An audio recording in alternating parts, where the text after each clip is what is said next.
In the 1800s, nations sent warships to fight over piles of dried bird droppings. One poor country used those droppings to pay off its entire national debt.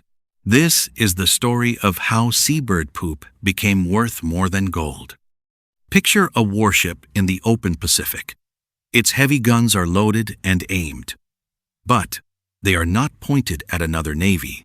They are pointed at a small, low rock, crusted white, with nothing living on it but birds. American sailors guarded this place as if it held treasure, and in a way, it did. The mountain they were defending was made of dried bird droppings, piled up over countless years. The United States Navy sailed to almost 200 lonely islands to claim them under a law passed in 1856 called the Guano Islands Act. That is how much this strange material was worth. Hold on to this promise. With these droppings, one poor country would pay off its entire national debt by 1853. Nations would march to war over them. And then a single invention would make them nearly worthless overnight. To understand it, sail to the islands off the coast of Peru. The secret is the weather, because there almost isn't any. Here it never rains, so nothing ever washes away. For thousands of years, seabirds nested on these rocks and left their droppings behind. With no rain to clear it, the layers built up and up until they stood as cliffs several meters thick. The Inca had known this long before any European arrived. They treated the bird islands as sacred, regulated who could land there, and punished anyone who disturbed the nesting birds, sometimes with death. They carried the droppings inland to grow crops in the desert. Now, look at the wider world. In the 1800s, the cities of Europe and America were swelling fast, and the old farm soil was worn out and tired. It could not grow enough food. The world was desperate for anything that could make crops grow, and the answer sat ignored on a few barren rocks, until one German chemist set out to prove it. In 1840, the most famous farm scientist alive, Justus von Liebig, examined a sample of Peruvian guano in his laboratory. His verdict was simple and stunning. This was the finest fertilizer on Earth. He explained why in plain terms. The droppings were packed with nitrogen and phosphates, the exact things plants hunger for. A worn-out field, given guano, would wake up and grow as if it were young again. Word crossed the sea to British and American farmers. A handful of sacks, spread on tired ground, turned thin crops into harvests so heavy the stalks bent over. The news traveled fast, and demand exploded. Peru suddenly understood what it owned. The government seized control of the whole trade, refusing to let anyone simply sail in and dig. Instead, it sold the rights to foreign merchant houses, who shipped the cargo across the oceans. The numbers climbed into a region that seems impossible. Between 1840 and 1870, Peru shipped about 12 million tons of bird droppings and earned somewhere near $500 million from it. The reward farmers chased on a single field became a reward for an entire country. By 1853, Peru had wiped out its national debt completely, every loan, every obligation, gone. And the money kept rising. By 1860, the country's federal budget had tripled. Lima filled with grand new buildings, fine carriages, and the easy confidence of sudden wealth. But all that glittering money rested on one ugly fact that no one in Lima wanted to picture. Someone had to dig the guano out by hand, and the place where they did it was closer to hell than anywhere on Earth. Step onto the Chincha Islands as the work begins. The air itself is poison thick with ammonia fumes rising off the droppings, fumes that burn the lungs and sting the eyes until they water. There was no shade, no breeze that helped. Men swung picks at droppings packed as hard as stone, hacking and shoveling hour after hour under a sun that never let up. Peru could not find men willing to do this, so it brought them in by the boatload. As many as 250,000 Chinese laborers were shipped across the Pacific under contracts that were slavery in everything but name. Many had been lied to. They were told they were sailing to gold mines and a new life. Instead, they were locked into 8-year contracts on the Guano Rocks. By the mid-1850s, 2 out of every 3 miners were Chinese. And the cruelty went further. Polynesian islanders were seized in raids on their home islands and dragged here too. Overseers stood with whips. Quotas had to be met. Beatings were common, and some men chose the cliff over another day. Here was the bitter truth at the heart of it all. The droppings feeding millions of people in Europe were dug out by men dying on barren rocks they were never allowed to leave. Far across that same ocean, a hungry and fast-growing United States watched Peru's fortune pile up and grew angry. American farmers needed guano just as badly. But Peru set the price, and Washington had no intention of paying it. Back on American farms, the anger was real. Every sack of Peruvian guano cost a fortune, and farmers blamed Peru for squeezing them dry. They wrote to their congressmen demanding cheaper fertilizer and refusing to keep paying Lima's price. The pressure reached Washington, and in 1856, Congress answered with one of the strangest laws ever written. They called it the Guano Islands Act. Its logic was almost playground simple. If you find it first, it's yours. The law said this: any American citizen who found an unclaimed island covered in guano could seize it for the United States. No army needed, no treaty signed, just plant a flag on a pile of droppings, and the country grew a little larger. What followed was a scramble across 2 oceans.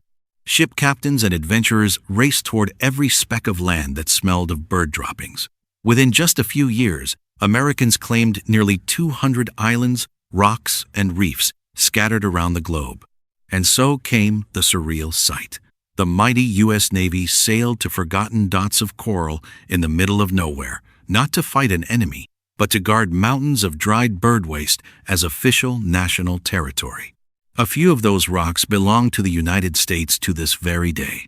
Step back, and the meaning was clear. Guano was no longer just something farmers spread on fields.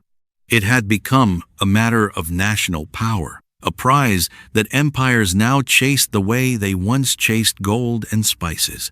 But here was the uncomfortable truth. If a hungry empire like America would claim barren, worthless rocks just for a few feet of droppings, what might a truly desperate one do for the richest deposits on Earth? Those richest deposits had a name everyone knew. The Chincha Islands, Peru's golden hoard, the source of half a nation's fortune. And across the ocean, an old and fading empire was about to look at them with very hungry eyes. In 1864, an old empire decided to chase its lost glory. Spanish warships sailed up to the Chincha Islands and simply took them the richest guano deposits on Earth, the source of half of Peru's fortune, seized in a single bold stroke. It was a stranglehold. With the islands gone, Peru's main source of money was choked off at the neck. The drippings of seabirds had become a lever you could use to crush a nation, and Spain had just pulled it. The seizure lit a fire. The Chincha Islands War broke out, and outrage swept down the whole coast of South America. Chile, Bolivia, and Ecuador set aside their quarrels and rallied to Peru's side against the Spanish fleet. In the end, Spain was driven off. But the lesson was now written in gunsmoke. These droppings were worth sending fleets to die for. The coast stayed a tinderbox, packed with guano and nitrate riches that everyone wanted and no one would share. 13 years later, the fuse finally caught. In 1879, the War of the Pacific erupted, with Chile fighting Peru and Bolivia for the nitrate and guano lands of the Atacama Desert. Armies marched across burning sand, and warships hunted each other along the coast. It dragged on for 5 brutal years. By the time it ended in 1884, roughly 1,800 people were dead, and Chile had won decisively. taking the desert and its treasure of fertilizer for itself. But the deepest scar of all fell on Bolivia. The country lost its entire stretch of coastline, every port and beach gone forever.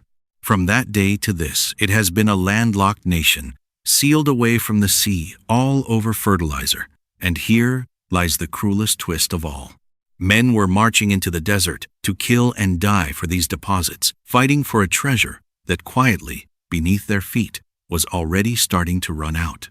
It came down to simple arithmetic that no one in Lima had dared to do. The seabirds could only leave so much behind each year. But thousands of men with picks were tearing away in a single day what the birds needed centuries to build. The cliffs that had stood like white mountains were collapsing into pits. Each ship that sailed away full carried off a piece of the islands that would never come back. The treasure was not growing. It was simply disappearing. By around 1880, the truth could no longer be hidden. The great guano deposits of the world were nearly gone. The miracle that had fed millions and bankrolled a nation was running out beneath the diggers' feet. The richest rocks on earth were almost empty. And then came the final blow, not from a warship or an army, but from a quiet laboratory in Germany. In 1909, two chemists named Fritz Haber and Karl Bosch found a way to pull nitrogen straight out of the open air. Think about what that meant. The thing crops craved most could now be made in a factory from nothing more than the air around us. No islands, no birds, no ships crossing the ocean. Endless fertilizer, manufactured anywhere. Almost overnight, no one needed the rocks anymore. The droppings that nations had claimed, guarded with cannons, and bled for across 2 oceans became close to worthless. The whole frenzy collapsed into a memory. For Peru, there was no fortune left to soften the fall. The money had been spent long ago. The debt it had once erased came creeping back, and the great boom shrank into a story people told about better days. And so the bird islands fell silent at last, picked clean, scoured down to bare stone, left to the wind and the waves. The treasure worth more than gold had vanished, leaving only the emptiness it came from. Picture the warship from the start of our story. Its cannons, once trained on a low white rock in the Pacific. Decades later, that ship is gone, its iron eaten by rust, and the island it guarded is just a quiet, weathered stone again. The seabirds still wheel and dive over the bare rock, settling on ledges scoured down to nothing, calling out across the waves.